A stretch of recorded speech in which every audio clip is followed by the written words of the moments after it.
창세기 16장 1절 이하 마지막까지입니다. 우리 화면을 보시고 교독을 하겠습니다. 아브라함의 아내 사레는 출산하지 못하였고 그에게 한 여종이 있으니 애굽 사람이요 이름은 하갈이라. 사레가 아브라함에게 이르되 여호와께서 내 출산을 허락하지 아니하셨으니 원하건대 내 여종에게 들어가라. 내가 곧 그로 말미암아 자녀를 얻을까. 아브라함이 사레의 말을 들으니라. 아브라함의 아내 사레가 그 여종 애굽 사람 하갈을 데려다가 그 남편 아브라함에게 첩으로 준 때는 아브라함이 가나안 땅에 거주한 지 10년 후였더라. 아브라함이 하갈과 동침하였더니 하갈이 임신함에 그가 자기 임신함을 알고 그의 주인을 멸시한지라. 사레가 아브라함에게 이르되 내가 받는 모욕은 당신이 받아야 옳도다. 내가 나의 여종을 당신의 품에 두고 그가 자기 임신함을 알고 나를 멸시하니 당신과 나 사이에 여호와께서 판단하시기를 원하노라. 아브라함이 사레에게 이르되 당신의 여종은 당신의 수중에 있으니 당신의 눈에 좋을 대로 그에게 행하라 하니 사레가 하갈을 학대하였더라. 하갈이 사레 앞에서 도망하였더라. 여호와의 사자가 광야의 샘물 곁 곧 술길 샘 곁에서 그를 만나 이르되 사레 여종 하갈아 너가 어디서 왔으며 어디로 가냐. 그가 이르되 나는 내 여주인 사레를 피하여 도망하였다.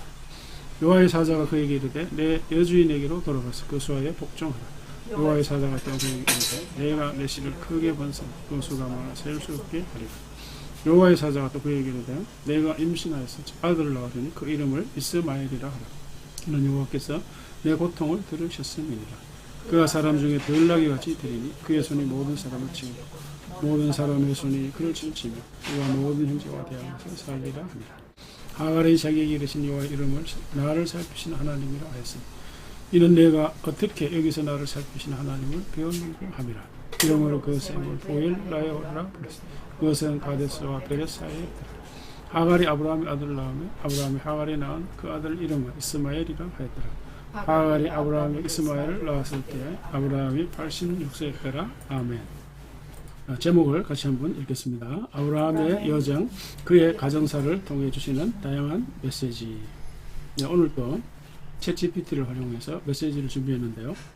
자, 처음부터 끝까지 전부 다 챗GPT의 도움을 받은 것은 아니고 일부 도움을 받은 겁니다. 어디까지나 뭐 설교 준비하는데 도구 차원에서 도움을 받는 것이지 제가 전하는 메시지 자체를 도움받는 것은 아닙니다. 자, 도구 차원에서 챗GPT를 사용하는 것과 그 메시지 자체를 도움받는 것, 이 둘은 차이가 있죠. 어떤 차이가 있는지 오늘 한번 좀 보여드리면서 말씀을 전하려고 합니다. 먼저 이제 이런 도움을 요청했습니다. 창세기 16장을 요약해줘. 예, 그랬더니 이렇게 요약을 했습니다. 이 장은 임신하지 못하고 아이를 가질 수 없었던 아브라함의 사례로 시작됩니다. 사례에게는 하갈이라는 이집트 여종이 있었는데 그녀는 아브라함의 아이를 가질 수 있도록 하갈을 아브라함에게 대리자로 제공합니다. 이런 식으로 이제 요약을 하는데요. 이제 간단히 말씀드리면 사례가 남편 아브라함에게 이제 그 하갈을 통해 아들을 얻으라 이렇게 제안을 하는 거죠. 자기를 통해서 이제 아이가 태어나지 않으니까요. 자, 아브라함이 이에 동의하고 하갈은 임신합니다. 그러나 사레와 하갈 사이에 긴장이 고조되고 하갈은 사레의 가혹한 대우로 도망칩니다. 이런 식으로 쭉 이제 요약을 하고요. 그런 다음 하갈은 아브라함에게 이스마엘이라는 아들을 얻어줍니다. 나이 86살입니다. 현재 나이 자 86인데요. 자, 부름받을 때 나이가 75세죠. 그러니까 부름받은 이후 11년의 세월이 흐른 겁니다. 만으로 10년 이렇게 생각할 수가 있습니다. 자, 그 다음에는 자 이런 질문을 했습니다. 창세기 16장을 중심으로 성도들에게 설교한다면 어떤 주제로 할 수 있을까? 10가지 주제를 알려줘 그랬어요. 그러니까 첫째 조급함의 결과 이런 주제를 줬어요. 그렇죠? 자, 그 다음 아브라함의 하나님의 타이밍을 이해하자. 보시는 하나님, 또 순종의 힘, 또 하나님의 약속과 공급, 또 가정 내 갈등 문제 다루기, 하나님 보시기에 인간의 가치와 종기, 희망 없는 상황에서 희망 찾기. 이제 하갈이 광야로 도망쳐서 절망적인 그런 그 조건에서 이제 어떻게 희망을 찾느냐 그런 얘기. 겸손의 중요성. 또 이제 하갈을 보고 하나님의 사자가 이제 사례 수하에 들어가라 그랬죠. 그래서 겸손 해야 들어갈 수 있으니까 순종하는 거. 우리 행동의 결과와 함께 살기 식으로. 자, 10가지 주제를 이렇게 줬는데요. 그 다음 이제 이렇게 부탁했습니다. 이제 네가 언급한 이 10가지 주제, 이제 이 10가지 주제를 가지고, 그러니까 10가지 주제 중에 요거 조급함의 결과, 요 주제를 가지고 그 2000단어 설교를 준비해 달라고 부탁을 했습니다. 그러니까 1분도 채 안 돼서 아니 뭐 한 30초 이내에 부르륵 이렇게 설교를 작성했습니다. 자, 제목 이건데요. 자, 오늘 하루만 제가 챗GPT가 작성한 설교문을 대독하겠습니다. 대독. 자, 시간이 좀 많이 걸리지만은 이제 오늘 한 번만 이렇게 이제 하려고 합니다. 자, 그래서 챗GPT가 어떻게 설교를 준비하는지 여러분 보시라는 겁니다. 자, 몇 주 전에 그 독일의 어느 교회가 AI 인공지능의 인도로 예배를 드렸다 그랬죠. 자, 이 이미지가 사람이 아니라 이제 인공지능입니다. 자, 그래서 AI가 예배를 인도하고 AI가 설교하는 그런 일이 있었는데, 제가 지금 이 작성한 AI를 통해 작성한 이 설교문 AI를 통해서 이제 읽게 할 수 있습니다만은 오늘은 처음으로 제가 읽겠습니다. AI의 설교가 이제 어느 정도 수준인지 한번 보시기 바랍니다. 자, 제목 조급함의 결과, 사례 아브라함, 그리고 하나님의 약속의 교훈, 이렇게 제목을 잡았습니다. 그리스도 안에서 사랑하는 형제자매 여러분, 오늘 우리는 창세기 16장에서 발견되는 오늘날 우리 삶의 중요한 지혜를 담고 있는 성경 이야기를 탐구할 것입니다. 우리는 참을성이 없어지고 문제, 특히 하나님의 약속에 관한 문제를 우리 손으로 처리합니다.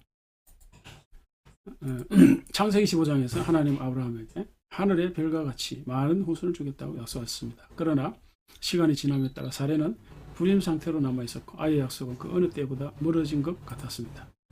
그래서 절망적인 행동으로 사례는 자신의 여종 하갈을 아브라함에게 제의하고 그녀를 통해 가정을 꾸리기를 희망했습니다. 아브라함은 동의했고 따라서 하갈은 그에게 아들 이스마엘을 낳았습니다.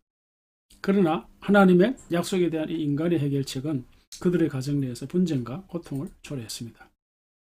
여기서 어떤 교훈을 얻을 수 있습니까? 첫째, 조바심의 함정에 대해 배웁니다. 사례와 아브라함은 하나님의 약속이 성취되기를 조급해졌습니다. 조바심 때문에 그들은 그들의 문화에서 관례적인 해결책에 의지하여 하나님의 시기를 우회하기로 선택했지만 하나님의 지시는 받지 않았습니다. 그들의 조바심은 즉각적인 결과를 가져왔고 가족 내 갈등과 후손들 사이의 세대 간의 분쟁을 일으켰습니다. 조바심은 종종 우리를 잘못된 길로 인도할 수 있습니다. 우리는 모두 인생에서 조바심에 빠지기 쉽습니다. 특히 대기 시간이 길어질 때 그렇습니다. 기도 응답을 기다리든 어려운 상황이 해결되든 하나님께서 주신 꿈이 이루어지기를 기다리든 기다림은 힘든 일이 될 수 있습니다. 그러나 우리는 하나님의 타이밍이 우리의 타이밍과 맞지 않을 때도 항상 완벽하다는 것을 기억해야 합니다. 이 이야기의 두 번째 교훈은 믿음에 관한 것입니다. 불확실하고 기다림의 순간에 믿음은 중요해집니다. 바울이 후에 로마서 4장 3절에서 신자들에 대한 부분으로 인용할 정도로 믿음이 중요한 사람이 아브라함을 흔들렸습니다. 좀 표현이 이상하죠. 이거는. 하나님과의 놀라운 만남과 하나님의 약속에 대한 확신을 불구하고 아브라함 믿음이 부족하여 인간의 계획에 굴복했습니다. 우리의 믿음도 기다리는 동안 시험을 받습니다. 우리는 즉각적인 성취를 보지 못할 때 하나님의 약속을 의심하기 시작할 수 있습니다. 그러나 믿음은 바라는 것들의 실상이요 보지 못하는 것들의 실상임을 기억합시다. 하나님은 신실하시며 그분의 약속은 예이고 아멘입니다. 우리의 믿음은 우리의 확신에 근거하지 않고 항상 신실하신 하나님의 성품에 근거해야 합니다. 마지막으로 이 도전적인 이야기 속에서도 우리는 하나님의 은혜와 주권을 봅니다. 아브라함과 사례의 그랬던 행동에도 불구하고 하나님은 그들을 버리거나 약속을 취소하지 않으셨습니다. 하나님께서는 또한 하갈과 이스마엘에게 돌보심과 축복을 베푸시어 우리의 실수를 넘어선 그분의 사랑과 자비를 보여주셨습니다. 이것은 우리 모두에게 안심이 되는 진리입니다. 우리가 실패할 때에도 우리가 문제를 우리 손에 맡길 때에도 하나님의 계획과 목적은 좌절되지 않습니다. 그렇다면 우리의 도전은 사례와 아브라함에게서 배우는 것입니다.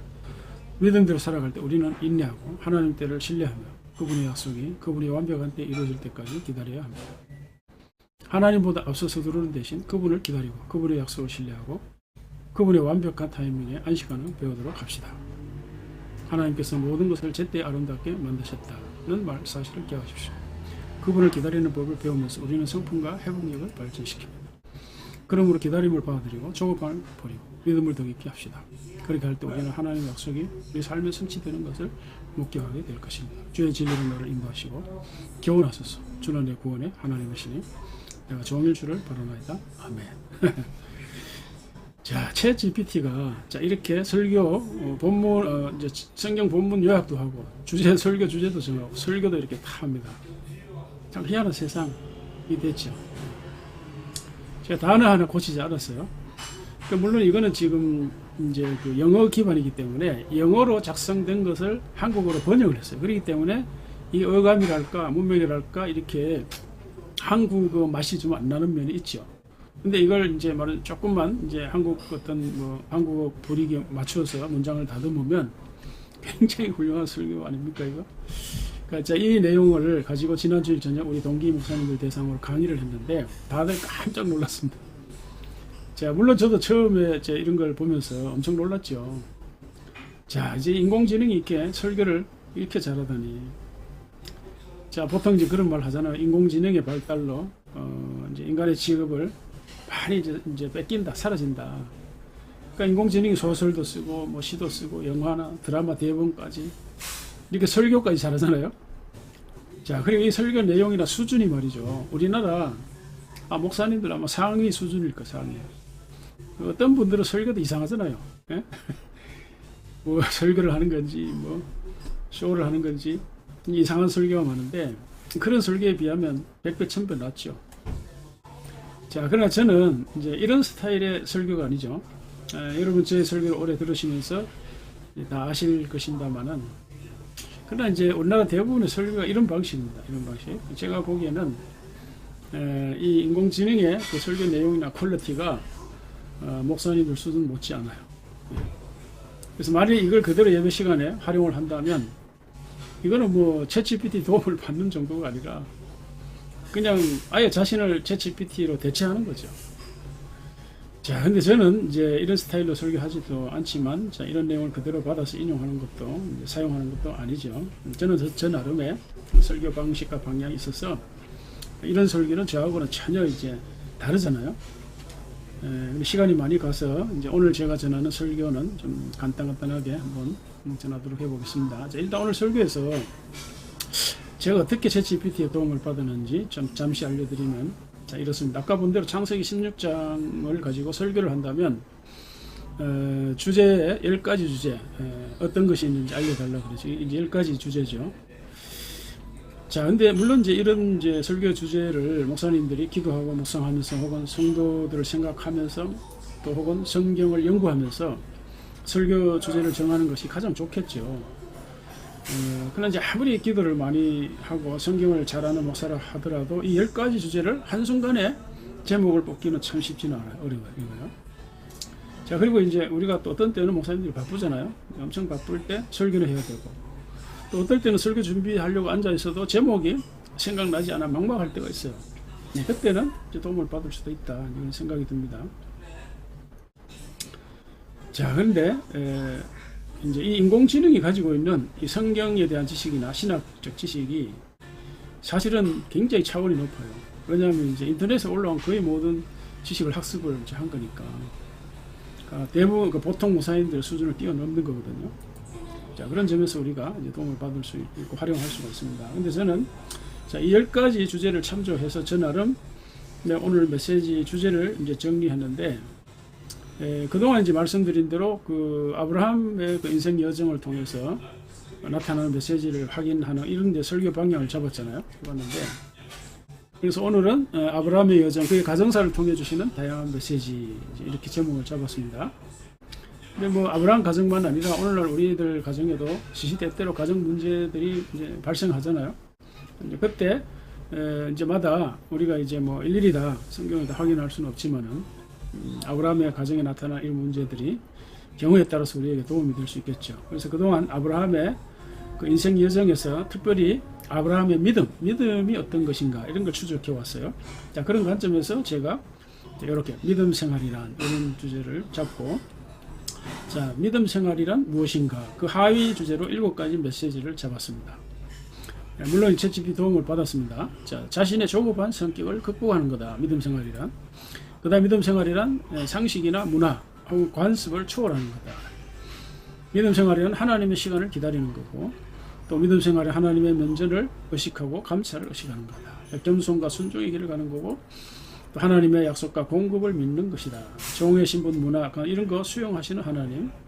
자, 이런 걸 우리가 생각할 수가 있습니다. 자, 그래서 첫째로 이제 믿음 생활이라고 하는 건 자신의 이제 조급한 성격을 극복하는 거다. 이 메시지를 한번 생각해 보겠습니다. 자, 믿음 생활이란 조급한 성격을 극복하는 건데, 자, 우리가 확인한 대로 이제 아브라함과 사례가 하나님의 약속과 관련해서 느긋하게 이제 기다리지 못했어요. 우리 사람의 성격이 타고난 성격은 사람에 따라서 다르죠. 그죠? 어떤 사람은 느긋하고 어떤 사람은 급합니다. 자, 그래서 이 타고나기를 느긋하고 여유가 있는 사람은 믿음 생활에 이제 이런 경우 유리할 수 있겠죠. 그러나 이제 모든 경우에 유리한 건 아니겠죠. 왜냐하면 믿음 생활은 때때로 이 여유와 기다린 자세가 필요하지만 어떨 때는 또 재빨리 신속하게 반응해야 할 때도 있으니까, 그래서 이 조급한 성격을 극복하라고 하는 것은 그 아브라함과 사례의 경우에 비추어 본다면 특히 이제 하나님의 약속과 관련해서 그리해야 된다, 이런 뜻입니다. 아브라함이 하나님의 부르심을 받았을 때는 그 창세기 이제 12장에 그때 이제 나이가 75세였죠. 75세. 그로부터 이제 11년이 흐른 86세. 하가를 통해서 이스마엘을 얻었습니다. 근데 11년이라고 하면 사실 어떻게 생각하면 많이 기다린 거죠. 그런데요, 이제 아브라함과 사례를 통해서 하늘의 별처럼 후손들이 많게 하시겠다, 이런 약속을 언제 했을까요? 언제? 이 우리 창세기 흐름에서 보면 15장에서 했어요. 15장에. 자, 그러니까 15장에서 이런 약속을 했기 때문에 이런 약속을 받고 또 아브라함이 하가를 통해 아들을 얻은 이 기간, 이거는 아마 모르긴 해도 이제 11년보다는 더 짧겠죠, 그죠? 예. 그러니까 어쨌든 그게 이제 몇 년인지 정확하게 우리가 이제 뭐 확인하기 참 어려운 문제인데, 어쨌든 이 아브라함과 사례는 하나님의 약속과 관련해서 느긋하게 인내를 가지고 기다리지 못했습니다. 그러니까 하나님의 약속이 이루어지는 방법도 사람의 방법이 아닌 하나님 자신의 방법, 언제 이루어지느냐 하는 그 시간도 역시 하나님의 시간이 있다, 이런 걸 볼 적에 결국은 우리가 이제 하나님 약속과 관련해서는 우리 자신들의 조급한 성격을 극복을 해야 된다, 이런 메시지를 확인할 수가 있고요. 이유는 이제 하나님의 시간이 있기 때문에, 그 약속이 이루어지는 그 하나님의 시간이 있기 때문입니다. 자, 그래서 믿음 생활에서 중요한 것은 첫 번째, 하나님의 약속을 온전히 신뢰하는 것, 신뢰. 그 다음은 기다리는 겁니다. 자, 그 다음 두 번째 생각할 것은 뭘까? 믿음 생활이란 상식이나 문화 및 관습을 초월하는 거다. 자, 평상시에는 우리가 상식을 따르고 또 관습이나 문화를 따라서 생활할 수가 있습니다. 그러니까 우리는 각자 속한 이제 공동체나 뭐 민족이나 뭐 나라, 그 문화가, 특수한 문화가 있잖아요. 평상시에는 그걸 따를 수가 있어요. 그렇지만 또 그걸 거부할 수도 있어요, 우리가. 자, 아브라함처럼. 자, 왜 그럴까? 여기 지금 하나님께서 아브라함과 사례에게 주신 특별한 약속 때문에 그런 거죠. 약속. 아브라함이 살았던 당시 고대 근동의 문화는 본처가 이제 자식을 낳지 못할 적에는 여종을 통해서도 대를 이어갈 수 있다, 이런 관습 문화가 있었던 거죠. 그러나 이제 아브라함이나 사례가 이제 이런 관습과 문화를 따라서 그렇게 처신한 것이죠. 하나님의 약속을 인내로서 기다리지 못한 그런 점도 있지만, 한편으로는 이 두 사람이 그 당시의 문화를 따르는, 자연스럽게 따라간 그런 이제 결과도 있지 않았나, 이렇게 생각할 수가 있겠죠. 쉽게 말하면 세상이 다 이제 그렇게 하니까. 근데 사실은 아내 사례보다 아브라함이 먼저 이 사례와 비슷한 생각을 한 적이 있습니다. 창세기 오늘 이제 16장인데 15장에 보면 아브라함이 하나님께 이렇게 말을 하죠. 나는 자식이 없습니다. 나에게 무엇을 주시려고 하십니까? 나의 상속자는 다메섹 엘리에셀입니다. 그랬어요. 이것도 이제 당시 이 관습에 따라서 아브라함이 이렇게 말한 거죠. 이렇게 생각한 겁니다. 근데 이제 사례는 아브라함보다 한 발 더 나아간 거죠. 자, 그래서 우리 믿는 사람들이 이 세상 나라의 문화에 대해서 어떻게 생각해야 할까? 이런 문제를 생각할 수 있는데, 자, 예를 들면 이런 겁니다. 이제 저는 이제 결혼해서 이제 아들이 하나인데요, 하나. 근데 지금부터 이 40년, 50년 전 우리나라 그 문화, 그러니까 1960년대, 70년대, 그때 우리나라 문화는 한창 이제 뭐 경제 발전 뭐 이래 되면서 온 나라가 뭐 둘만 나 잘 기르자 뭐 그렇게 막 이렇게 국가 정책으로 뭐 이렇게 홍보를 하다가 그 다음에는 금방 또 하나만 나 잘 기르자 이런 게 있었죠. 그래서 이제 요즘 이런 기사를 보니까 이런 것이 우리나라 인구 정책에 있어서 흑역사라, 흑역사. 그 당시 이제 우리도 이제 이런 이제 영향을 받아서 이제 수술하고 아이를 하나 낳아서 길렀죠. 그러니까 세상에 영향을 받은 거죠. 세상 풍조가. 그리고 지금은 또 막 결혼 이 자체를 기피하는 경향이 있잖아요. 자, 이 세상 문화 영향이 굉장히 참 강한 거죠. 교회에 이렇게 신자들에게 엄청난 영향을 주고 있습니다. 자, 그래서 이제 그 당시에는 뭐 둘만 나와도 뭐 야만이다 뭐 이런 말이 있었어요. 자, 그러나 이제 아내와 제가 그 당시에 정말 믿음이 있었다면 아마 더 나았겠죠, 자식을요. 자, 그래서 가장 이제 좋은 것은 우리가 말씀대로 살아서 성경적인 문화를 만들어가는 것. 그러니까 제가 늘 말씀드린 하나님 나라의 문화를 창의적으로 만들어가면서 살아가는 일. 가장 좋죠. 근데 참 이게 쉽지 않습니다. 그래서 성경적이고 하나님 나라의 문화를 만들어가기보다는 아브라함과 사례처럼 그러니까 손쉽게 세상 나라의 문화의 영향을 받고 살아가는 경우가 더 많사죠. 자, 근데 문제는 이제 우리가 세상 나라의 그 문화 영향을 받아서 이미 어떤 결과가 생겼어요. 그럴 경우 어떻게 해야 되는가? 다시 말하면 아브라함과 사례가 하가를 통해서 이미 자녀를 얻었어요. 그래서 결국 이제 문제가 생겼죠. 그럴 경우 어떻게 해야 되느냐?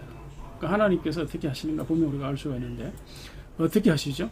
여기에 있는 대로 하나님은 결국 그 하갈도 이제 이미 뭐 수용하셨지 문화도 간섭 수용하시는 것을 우리가 볼 수가 있습니다. 세상 나라의 문화가 뭐 무조건 다 나쁜 건 아니죠. 근데 어떤 거는 성경의 가르침과 비교해 볼 적에 잘못된 것들이 있죠. 뭐 일부 다처라든지 노예 제도라든지. 그러나 이제 결과적으로 보면 하나님 이런 걸 시대 흐름에 따라서 허용하는 것을 수용하는 것을 볼 수가 있습니다. 그게 옳고 좋아서 그런 것이 아니라 우리 인간의 연약함에 근거해서 수용하는 거죠. 자, 그러니까 정리하면 이제 문화나 관습과 관련해서 우리가 어떻게 믿음 생활을 해야 될까? 상황에 따라서 수용할 수도 있다. 그러나 초월하는 자세가 중요하다 하는 말씀을 우리가 확인할 수가 있습니다. 그러니까 아브라함과 사례가 하나님의 약속을 온전한 믿음으로 인내하면서 기다렸다면 이 아브라함 가정의 이 불상사 어려움 안 생겼겠죠. 그러나 당시 세상 문화를 받아들임으로써 가정의 분란이 생기고 또 후손들 엄청난 이 민족 갈등이 아랍 후손들이니까요. 후손들이 생겼으니까 엄청난 이런 문제가 결과적으로 생겼습니다. 자, 그래서 이제 중요한 것은 결국 이제 이미 어떤 결과가 생겼을 적에는 우리가 지혜롭게 이런 상황을 수용하고 부드럽게 문제를 해 나가는 것이 중요하다. 이런 말씀을 우리가 확인할 수가 있습니다. 자, 그 다음 이제 믿음 생활이란 하나님의 면전을 의식하고 하나님의 감찰을 의식하는 거다. 이제 하갈이 사례 학대로 쫓겨나 광야로 도망쳤죠. 물론 이제 이거는 하갈이 여주인 사례를 멸시한 대가이기도 하지만 말이죠.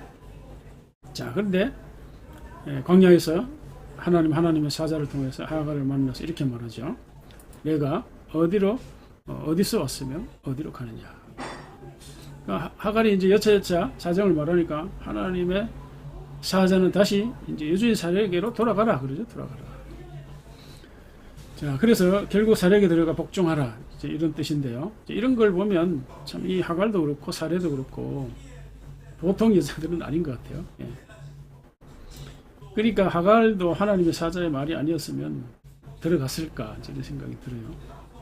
자, 어쨌든 자, 우리가 여기 상고할 메시지가 많지만 저는 이 하갈의 고백입니다. 고백. 이건데 하갈이 자기에게 이르신 여호와의 이름을 나를 살피시는 하나님이라. 이는 내가 어떻게 여기서 나를 살피시는 하나님을 배웠는고 함이라 그랬습니다. 무슨 말일까? 너무너무 신기하다는 거죠. 그렇지 않겠습니까? 생각지도 못했는데 하나님 사자가 자기에 나타나서 이런 말을 하니까 그리고 호련히 사라졌겠죠. 자, 이런 것이 바로 모세가 하나님을 만났던 경험. 아브라함이 하나님을 만났던 경험 같은 거죠 다. 자, 그러니까 이제 믿음 생활이란 진실로 하나님의 면전을 의식하는 것. 다시 말해서 우리가 어떤 상황에 있어도 아브라함이나 모세나 또 하갈 이런 사람들처럼 직접 우리가 하나님의 사자를 만나는 경험이 없다 하더라도 그리고 하나님은 이분들처럼 이렇게 하시는 것처럼 우리 면전에 계신다. 하나님 우리와 동행하신다 하는 그런 믿음을 가질 수 있다는 것이죠. 자, 여기 이제 보면 옛날 성경은 이제 감찰하시는 하나님이라. 그래서 감찰하시는 하나님. 근데 지금은 이제 성경이 나를 살피시는 하나님으로 이렇게 번역을 했는데 이 번역이 더 좋습니다. 원래 이제 원어는 그냥 라예요. 라는 그냥 이제 본다는 거거든요. 그냥 본다. 근데 이제 본다는 이 말은 문맥이나 상황에 따라서 의미가 달라지는 거죠. 우리가 보는 것도 여러 가지 의미가 있잖아요. 뭐 사랑스러운 마음으로 본다 이런 것도 있지만 째려본다, 내려다본다, 뭐 구경한다 뭐 여러 가지 의미가 있을 수 있잖아요. 자, 그래서 이제 이 하갈의 이 상황 이런 형편을 보면 하나님이 보신다는 것은 하갈의 그 어려운 형편, 절망적인 이 상황 이런 걸 보고 고통스럽고 힘들어하는 하갈을 돌보시고 보살피신다 이런 것으로 해석할 수 있는 거죠. 자, 그러니까 믿음 생활이란 뭘까요? 내가 어떤 상황에 처할지라도 나는 지금 하나님 면전에 있다. 그리고 하나님께서 나를 보살피고 계신다, 돌보고 계신다 하는 것을 의식하고 사는 일입니다. 아멘. 자, 그래서 그 다음 이제 믿음 생활이란 겸손과 이제 순종의 길을 걸어가는 거다. 그러니까 하나님의 사자가 하갈을 보고 내 주인에게로 돌아가라, 그 수하에서 복종하라 그랬죠. 그래서 하갈은 자신의 성질, 고집 다 꺾고 겸손한 마음으로 순종의 발걸음을 옮겼습니다. 사람은 누구나 다 자존심 있죠. 누구나 다 이제 한 성질하고 한 성격합니다. 자, 그래서 노예라고 왜 없겠습니까? 그래서 그러나 진정한 믿음 생활이란 이와 같이 본래의 성격, 야생마 같은 이리저리 모난 성격 이런 것들을 다 다스리고 부드럽고 겸손하고 온유한 성품으로 바꿔가는 것입니다. 우리가 살아가야 할 방향이라고 저는 믿습니다. 자, 마지막으로 믿음 생활이란 이제 하나님의 약속, 하나님의 공급을 믿는 거다. 그래서 이거는 이제 하갈과 그의 아들 이스마엘에게 이루어진 약속과 실제로 이루어진 이제 공급이죠. 하나님의 사자는 하갈에게 내 후손들이 이제 번성할 거다 이렇게 약속하셨죠. 그 약속대로 이루어진 거죠. 아람 민족. 자, 이스마엘은 들나귀처럼 될 거다. 그러니까 자립 강하게 살아갈 거다. 이제 약속 그대로 다 이루어졌습니다. 신약 성경에서도 나의 하나님이 그리스도 예수 안에서 영광 가운데 풍성한 대로 너희 모든 쓸 것을 채우시리라 약속을 했습니다. 자, 그래서 이 믿음 생활이란 하나님의 약속을 믿는 거다. 하나님께서 공급해 주실 것을 믿는 거다. 이스라엘 백성들이 40년 동안 광야 생활에서 모든 쓸 것을 공급받았습니다. 자, 오늘 말씀을 마무리하겠습니다. 그래서 믿음 생활이란 이 아브라함의 가정사를 통해서 우리가 확인할 수 있는 건데 믿음 생활은 자신이 조급한 성격을 극복하는 거다. 그리고 문화나 관습 이런 걸 초월하는 거다. 믿음 생활은 하나님의 시간을 기다리는 것, 하나님 면전을 의식하고 하나님의 보살핌, 돌보심 이런 걸 의식하고 믿고 살아가는 거다. 겸손과 순종의 길을 가는 것이고 하나님의 약속과 공급을 믿고 사는 것이고 때때로 이런 세속적인 문화 이런 것들을 결과적으로 하나님이 수용하신다. 현실을 하나님 인정하시는 거죠. 자, 그래서 너무 우리가 이 세상의 문화 이런 걸 적대적으로 우리가 살아갈 필요가 없다 이런 생각이 듭니다. 물론 이제 원칙을 성경의 문화나 성경 가르침을 따라야 되지만 우리가 이미 생긴 그런 결과에 대해서 우리가 부드럽게 반응해 갈 필요가 있다. 이런 메시지도 확인할 수가 있습니다. 이런 말씀들을 여러분 꼭 붙잡고 믿음 생활에 다들 승리하시기를 주의 이름으로 축복합니다. 아멘. 하늘 예신 아버지 이른 거룩 하사 주는 나라 임하시고 뜻이 이루어지니까